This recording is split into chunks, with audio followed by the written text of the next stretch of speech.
Youth competition time से हम लोग यूपी ट्रिपल एसएससी के लिए 2022 में जो पेपर होने वाला है उसके लिए प्रैक्टिस सेट नंबर 1 देखेंगे। सबसे पहला क्वेश्चन ये कह रहा है, मध्ययुगीन भारत में सर्वप्रथम रुपया नामक सिक्का किस शासक ने निर्गत किया था? यानी रुपया के नाम से किसने चलाना सिक्का शुरू किया था? तो उसका नाम था Shershah Suri, option number D. ठीक है ना। क्वेश्चन नंबर सेकंड है, महमूद गजनवी का दरबारी इतिहासकार कौन था? तो महमूद गजनवी का दरबारी इतिहासकार जो था वो था Utbi, option number B. Next question, प्राचीन पत्तन पुहार किसके तट पर स्थित था? तो यह कहाँ स्थित था? यह था कावेरी तट पर, option number B. Question number 4, Mahavir Swami को किस नदी के तट पर ज्ञानोदय प्राप्त हुआ था? तो महावीर स्वामी को कहाँ पे ज्ञान प्राप्त हुआ था? तो इनको प्राप्त हुआ था रिजुपालिका नदी के तट पर, option number D. Question number 5, राख का टीला निम्नलिखित किस नवपाषाणिक स्थल से संबंधित है? तो यह किससे संबंधित है? तो यह संबंधित है Sanganakallu, option number B. Question number 6 ये कह रहा है, किस अधिनियम के अंतर्गत प्रथम बार भारत में चुनाव के तत्व का प्रारंभ हुआ था? ठीक है ना। तो कौन सा अधिनियम था? तो वह अधिनियम था भारतीय परिषद अधिनियम 1892, भारतीय परिषद अधिनियम 1892, option number B. Question number 7 है कि गांधी जी के नमक सत्याग्रह का एकमात्र उद्देश्य क्या था? तो एकमात्र उद्देश्य क्या था? नमक कानून को निरस्त करना, ऑप्शन नंबर ए। क्वेश्चन नंबर 8 देखते हैं, इंडियन होम रूल सोसाइटी स्थापित हुई थी। तो इंडियन होम रूल सोसाइटी कब स्थापित हुई थी? तो यह स्थापित हुई थी 1905 ईस्वी में, ऑप्शन नंबर डी। ठीक है। क्वेश्चन नंबर 9, किस कांग्रेस अधिवेशन ने 1905 ईस्वी में बंगाल में स्वदेशी तथा बहिष्कार आंदोलन चलाने का समर्थन किया? तो यह किसने किया था? यह बनारस अधिवेशन में किया गया था, option number D. Question number 10, निम्नलिखित में से किसने लक्ष्मीबाई के पति की मृत्यु के उपरांत उनके दत्तक पुत्र को उत्तराधिकार से वंचित किया तथा बाद में राज्य को अपने कब्जे में ले लिया था? तो यह काम किसने किया था? तो यह काम किया था आपको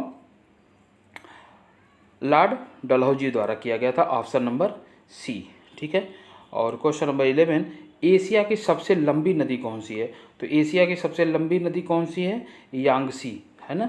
यहाँ लिख दिया है यांगसी, लेकिन यह है Yangtze, option number C. Question number 12, बृहत ज्वार आता है। तो बृहत ज्वार कब आता है? जब सूर्य तथा चंद्रमा एक सीधी रेखा में होते हैं, ऑप्शन नंबर ए। क्वेश्चन नंबर 13 कह रहा है, भारत में प्रवेश करने वाले पश्चिमी विक्षोभ उत्पन्न होते हैं। तो वह कैसे उत्पन्न होते हैं? तो भूमध्य सागर में। पश्चिमी विक्षोभ कहाँ उत्पन्न होगा? भूमध्य सागर में, option number C. Question number 14, Bharat स्थित है, यानी भारत जो है यह कहाँ स्थित है? तो ये ऑप्शन नंबर हो जाएगा हमारा सी, अक्षांश, ठीक है ना, 8 डिग्री 4 मिनट उत्तर से 37 डिग्री 6 मिनट उत्तर तथा देशांतर, और 68 डिग्री 7 मिनट पूरब से 97 डिग्री 25 मिनट पूर्व के मध्य में स्थित है क्या?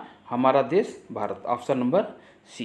क्वेश्चन नंबर 15 कह रहा है कि जनगणना 2015 के अनुसार 14 वर्ष से कम आयु वाले की संख्या सकल आबादी का कितना प्रतिशत है? यानी जब 2011 में जनगणना हुई थी तो 14 साल से कम वाले टोटल आबादी के कितने परसेंट थे? तो ये कितने परसेंट थे? ये थे 31%, ऑप्शन नंबर सी।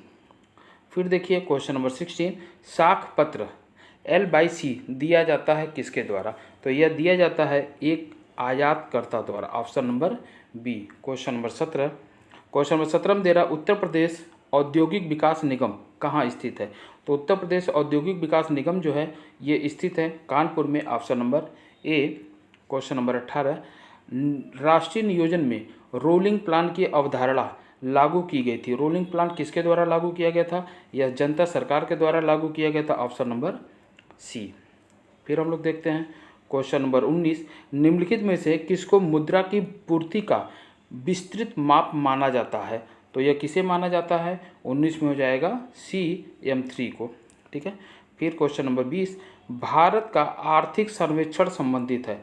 भारत का आर्थिक सर्वेक्षण किससे संबंधित है? वित्त मंत्रालय से। यानी आर्थिक सर्वेक्षण कौन कराता है? तो वित्त मंत्रालय कराता है।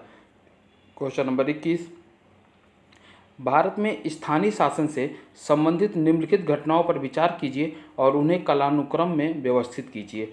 तो क्वेश्चन नंबर 21 में क्या हो जाएगा ना कि इसमें देखिए हो जाएगा सही ऑप्शन नंबर सी। यानी सबसे पहले होगा 3 अशोक मेहता समिति, उसके बाद होगा GKV राव समिति, उसके बाद होगा LM सिंघवी समिति और सबसे अंत में होगा PK थुंगन समिति। ऑप्शन नंबर 21, भारतीय संविधान में संशोधन के लिए विधेयक लाया जा सकता है। तो भारतीय संविधान में अगर आप संशोधन करना चाहते हैं तो विधेयक कहाँ लाएंगे? या तो लोकसभा में लाएंगे या राज्यसभा में। ऑप्शन नंबर सी, दोनों में से कहीं भी लाया जा सकता है। क्वेश्चन नंबर 23, भारत की संसदीय व्यवस्था में शून्यकाल कहाँ से लिया गया है? तो शून्यकाल कहाँ से लिया गया है? तो संयुक्त राज्य अमेरिका से नहीं लिया गया, जापान से भी नहीं लिया गया, दक्षिण अफ्रीका से भी नहीं लिया गया।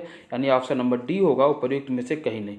ये जो शून्यकाल शब्द है ये न्यूज़पेपर वालों का देन है।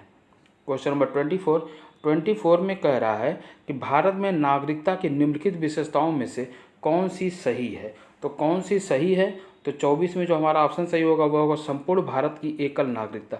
यानी भारत में रहने वालों की कैसी नागरिकता है? एकल नागरिकता है, केवल एक ही नागरिकता मिलेगी।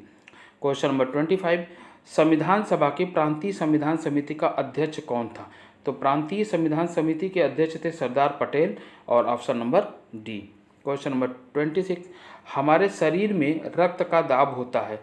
तो रक्त का दाब वायुमंडलीय दाब से अधिक होता है, ठीक है ना, वायुमंडलीय दाब से अधिक होता है। और बीपी होता कितना है? 120/80 होता है, ठीक है। फिर देखते हैं हम लोग क्वेश्चन नंबर 27, जीव विज्ञान नाम दिया गया। यानी जीव विज्ञान जो टर्म दिया गया है यह किसके द्वारा दिया गया है? यह लैमार्क के द्वारा दिया गया। Option number B. प्रकृति में सर्वाधिक प्रचुरता में पाया जाने वाला कार्बनिक यौगिक क्या है? तो ये क्या है? यह सेलुलोज। ऑप्शन नंबर डी, ठीक है। अब फिर देखेंगे क्वेश्चन नंबर 29। क्वेश्चन नंबर 29 में है कि फोटोवोल्टिक सेल संबंधित है किससे? तो फोटोवोल्टिक सेल जो है ना ये सौर ऊर्जा से संबंधित है। ऑप्शन नंबर ए। और क्वेश्चन नंबर 30, प्रकाश वर्ष किसकी इकाई है? तो प्रकाश वर्ष खगोलीय दूरियों को नापने की इकाई है। Option number D. यानी प्रकाश वर्ष में क्या नापा जाता है? तो दूरियां नापी जाती हैं। फिर दे रहा है क्वेश्चन नंबर 31, 2 अंकों वाली संख्या में 18 जोड़ने पर उस संख्या के अंक आपस में बदल जाते हैं। तो अंकों का गुणनफल 8 है, संख्या ज्ञात करिए। तो 31 में क्या होगा? ये होगा 24। Option number D. Question number 32 में कह रहा है कि एक कस्बे की 5% जनसंख्या की किसी महामारी में मृत्यु हो जाती है और बची जनसंख्या में से 8% घबराकर कस्बे को छोड़कर चले गए।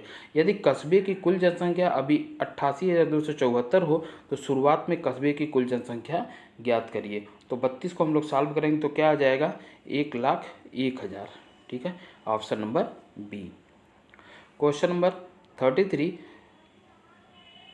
10,201 का वर्गमूल कितना होगा?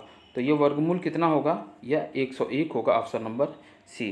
क्वेश्चन नंबर 34, 3/4, 5/8, 7/12, 15/16 का औसत मान ज्ञात करिए। तो इसका औसत आएगा 139/92। ऑप्शन नंबर ए। क्वेश्चन नंबर 35, निम्नलिखित में से कौन सा विकल्प 8.13 × 10⁻6 के बराबर है? तो 35 में क्या होगा? 8130000। ऑप्शन नंबर डी सही होगा। क्वेश्चन नंबर 36, गोदान किसकी रचना है? यानी गोदान किसने लिखा है? तो गोदान प्रेमचंद की रचना है। Option number 1। बहुत दिनों बाद दिखना अर्थ के लिए मुहावरा है। बहुत दिनों बाद दिखने के लिए अगर हम मुहावरा बताएंगे तो ईद का चांद होना। Option number C. Question number 38 में दिए गए विकल्पों में से सही वाक्य की पहचान करिए। तो 38 में जो सही होगा वो होगा ईमानदारी मनुष्य का श्रेष्ठ गुण है। Option number D. Question number 39, Anil अनल का सही अर्थ देने वाला शब्द युग्म है। अनिल अनल का सही अर्थ देने वाला जो शब्द युग्म है वह है वायु अग्नि। ऑप्शन नंबर ए। फिर देखिए क्वेश्चन नंबर 40, पक्षी दाना चुग रहा है रेखांकित शब्द का पर्यायवाची शब्द नहीं है। तो इसका पर्यायवाची शब्द क्या नहीं है? पंकज। ऑप्शन नंबर ए नहीं है, बाकी अंडज, खग और नभचर हैं। उसके बाद ये इंग्लिश का पैराग्राफ है, ठीक है, और इसको स्किप करके आप पढ़िए और इसके ऑप्शन में आपको बता दे रहा हूँ, ठीक। क्वेश्चन नंबर 41, क्वेश्चन नंबर 41 का जो सही होगा, क्वेश्चन नंबर 41 में सही होगा ए फॉसिल। क्वेश्चन नंबर 42 में जो सही होगा, क्वेश्चन नंबर 42 का सही ऑप्शन होगा ए, ऑप्शन नंबर ए, यानी you are learning English, learning English होना चाहिए, ये थोड़ा सा क्लियर नहीं है, you are learning English. Question number 43 में यहाँ पे खाली जगह में क्या होगा, यहाँ पे होगा ए, और डॉग इज फेथफुल एनिमल। उसके बाद 44 में जो सही होगा, 44 में सही होगा ए। फिर आता है क्वेश्चन नंबर 45 में आपका सही हो जाएगा बी, ठीक है। क्वेश्चन नंबर 46, 1 मार्च 2020 को कौन सा दिन था? तो 1 मार्च 2046 में 1 मार्च 2020 को जो है रविवार था, option number D. Question number 47 में क्या सही हो जाएगा, 47, ठीक है, 47 में कह रहा है 6 7 4 8 5 8 8 4 8 3 2 5 8 6 7 8 3 8। यदि उपरोक्त अनुक्रम का फर्स्ट पद सेकंड पद से थर्ड फोर्थ के साथ बदल दिया जाता है और उसी तरह वहाँ कितने 8 हैं अपने बाएं और साथ ही कितने दाएं में विभाजित होंगे, यानी अगर पहले को दूसरे को और तीसरे को चौथे से इस तरह से बदला जाए तो कितने 8 ऐसे होंगे जो बाएं तरफ आ जाएंगे और कितने ऐसे होंगे जो दाएं तरफ चले जाएंगे। तो ऐसा कोई भी नहीं होगा, इसलिए इसका ऑप्शन नंबर बी सही होगा और आंसर क्या होगा 0।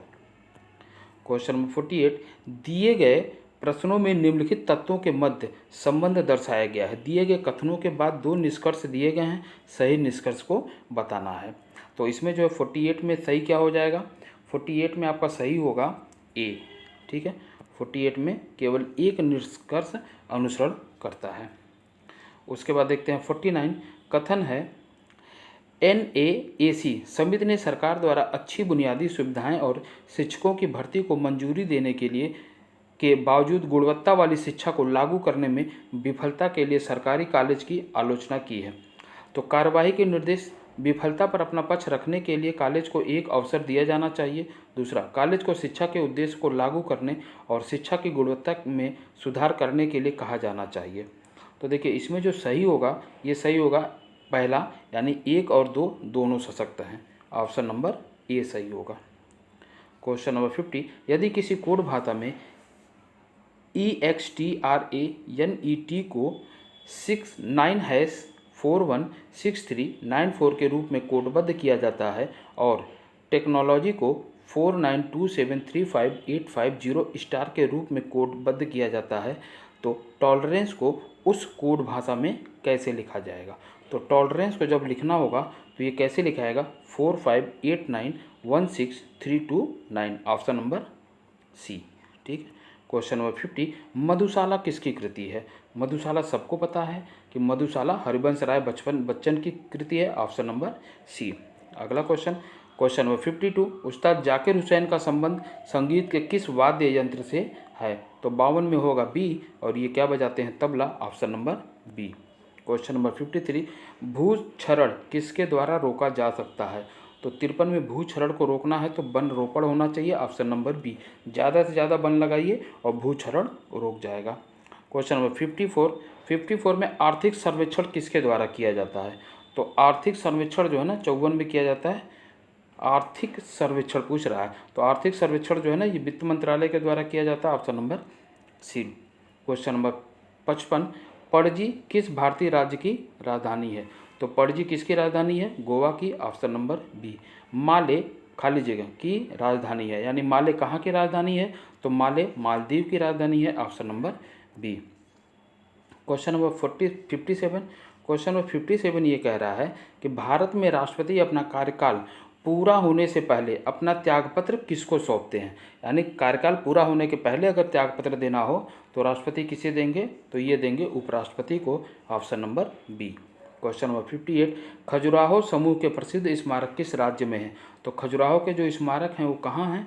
ये मध्य प्रदेश में है, option number B. Question number 59, Bharat मध्य एशिया वार्ता की दूसरी बैठक के संदर्भ में निम्न कथनों में से कौन सा कथन सत्य है?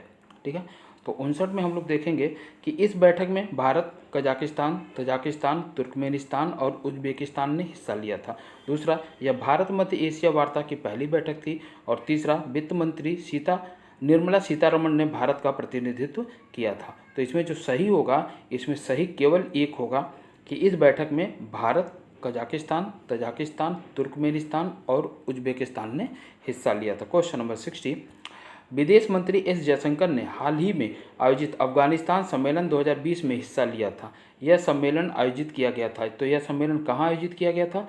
तो क्वेश्चन नंबर 60 में यह क्वेश्चन जेनेवा में आयोजित किया गया था। Question option number B. Question number 61, शांति व विकास के लिए विश्व विज्ञान दिवस मनाया जाता है। तो विश्व विज्ञान दिवस कब मनाया जाता है? तो यह मनाया जाता है 10 नवंबर को, ऑप्शन नंबर बी। 62, विश्व एड्स दिवस कब मनाया जाता है? तो ये मनाया जाता है 1 दिसंबर को, ऑप्शन ए। क्वेश्चन नंबर 63, देश का ऐतिहासिक विश्व भारती विश्वविद्यालय का हाल ही में शताब्दी समारोह मनाया गया था। इस विश्वविद्यालय के संदर्भ में निम्नलिखित में से कौन सा कथन सत्य है? ठीक है, तो इसमें कौन सा कथन सत्य है हमको ये बताना है। तो 63 में विश्व भारती की स्थापना वायसराय लॉर्ड इरविन ने की थी, पहला। दूसरा, प्रधानमंत्री इस विश्वविद्यालय की कुलाधिपति हैं। और तीसरा, संसद के अधिनियम से इसे केंद्रीय विश्वविद्यालय और राष्ट्रीय महत्व का संस्थान घोषित किया गया था। तो 63 में हमारा जो सही हो जाएगा वो 2 और 3 दोनों सही है, इसलिए ऑप्शन नंबर बी सही होगा। क्वेश्चन नंबर 64, प्रत्येक वर्ष 16 दिसंबर को पूरे देश में विजय दिवस मनाया जाता है। यह दिवस किस उपलक्ष्य में मनाया जाता है? तो 64 में हम लोग देखेंगे तो 1971 में पाकिस्तान के खिलाफ युद्ध में मिली जीत के उपलक्ष्य में हम लोग मनाते हैं 16 दिसंबर को विजय दिवस, option number C. Question number 65 में है कि अमेरिका के 49वें राष्ट्रपति के रूप में भारतीय मूल की कमला हैरिस ने शपथ ली। वह निम्न में से किसका भारतीय राज्य से संबंधित है? यानी जो कमला हैरिस अमेरिका के 49वें उपराष्ट्रपति बनी हैं, ये भारत में कहाँ से संबंधित हैं? तो ये भारत में संबंधित है तमिलनाडु से, option number D. Question number 66, हाल ही में जिबूती आचार संहिता के बतौर पर्यवेक्षक शामिल हुआ। यह संहिता संबंधित है, तो यह किससे संबंधित है? तो यह संबंधित है हिंद महासागर क्षेत्र में समुद्री चोरी रोकने से, option number D. Question number 67, Subhash Chandra Bose आपदा प्रबंधन पुरस्कार 2021 में संस्थागत श्रेणी के पुरस्कार के लिए किसे चुना गया है? तो इसमें किसे चुना गया है? तो यह चुना गया है सतत पर्यावरण एवं पारिस्थितिकी विकास सोसाइटी को, option number C. Question number 68, Oxford language ने 2020 के वर्ष का हिंदी शब्द क्या नामित किया? तो हिंदी शब्द किसको नामित किया गया है? यह नामित किया गया है आत्मनिर्भरता को, option number B. Question number 69, भारतीय संविधान का कौन सा अनुच्छेद राष्ट्रीय अनुसूचित जाति आयोग से संबंधित है? तो राष्ट्रीय अनुसूचित जाति आयोग से संबंधित जो है अनुच्छेद 338 है, option number B. Question number 70, CERAWeek वैश्विक ऊर्जा एवं पर्यावरण नेतृत्व पुरस्कार से सम्मानित किए गए है ना, तो किए गए हैं कौन? तो इसमें हमको ऑप्शन हमारा जो सही होगा क्या होगा? नरेंद्र मोदी, ऑप्शन नंबर ए। फिर देखते हैं, निम्नलिखित गद्यांश को पढ़ना है और आंसर देना है। सर्दियों के दिन थे, एक बालक सुबह के समय अकेला स्कूल जा रहा था। रास्ते में एक स्टेशन था, वह रेल की पटरी के पास से गुजर रहा था कि अचानक उसकी नज़र रेल की पटरी पर गई। वह उखड़ी हुई थी। बालक ने घड़ी देखी, गाड़ी आने वाली थी। उसने सोचा कि अगर इस पटरी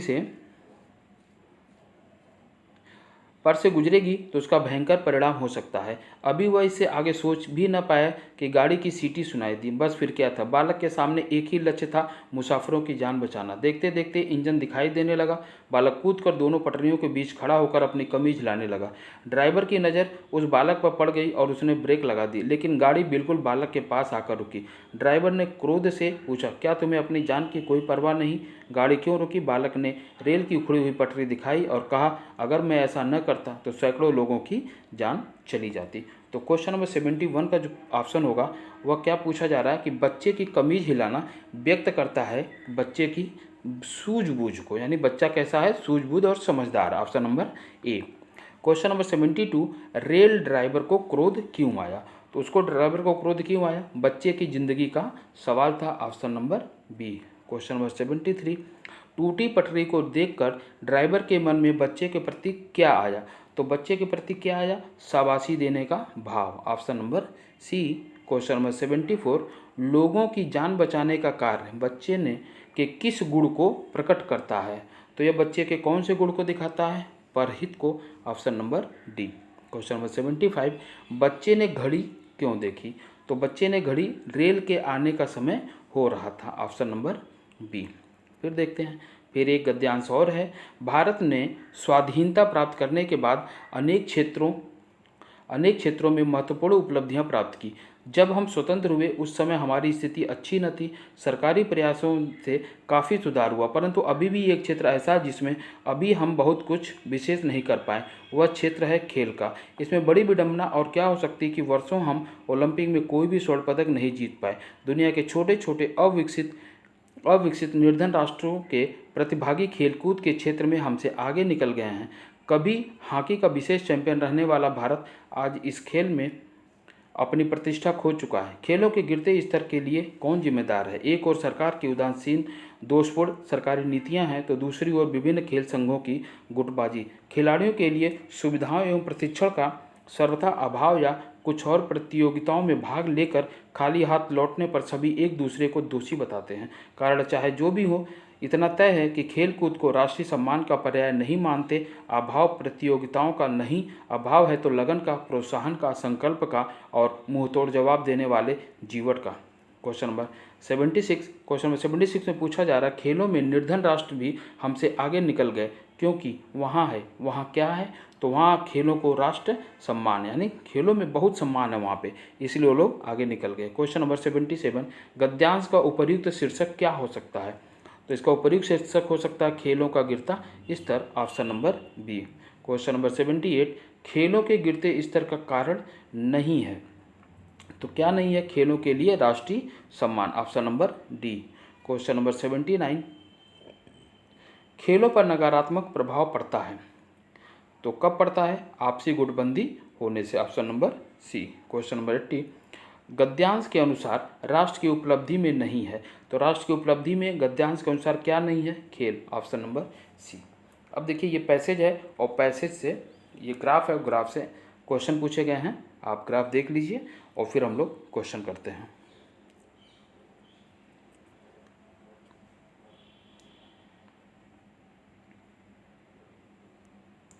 क्वेश्चन नंबर 81। क्वेश्चन नंबर 81 में जो सही ऑप्शन होगा डी 36। क्वेश्चन नंबर 82 में होगा, 82 में क्या होगा? 82 में सी होगा विश्व में। 83 में क्या होगा? 83 में होगा ए।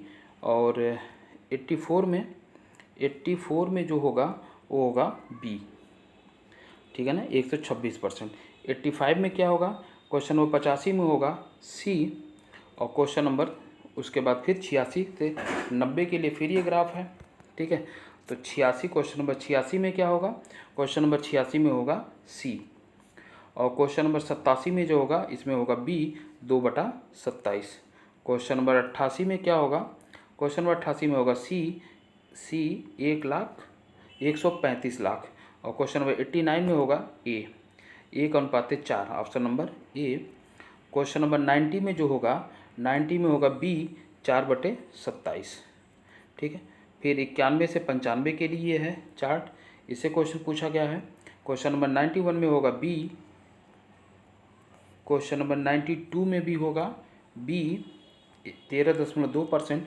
क्वेश्चन नंबर 93 में क्या होगा? क्वेश्चन नंबर 93 में इसमें भी बी होगा 18:7। Option number B. और क्वेश्चन नंबर 94 में जो होगा, 94 में होगा सी 79 डिग्री। Option number C. Question number 95 में भी सी होगा 44:37। Option number C. ठीक है, फिर देखिए ये है 96 से 100 के लिए तालिका है। ठीक, क्वेश्चन नंबर 96 का जो आंसर होगा वो होगा ए 26.49। 97 का जो होगा ए यानी 1 और 98 का जो होगा 98 में होगा ए 10.4, 99 में क्या होगा डी 1105.5 और 100 में होगा डी 9.42%।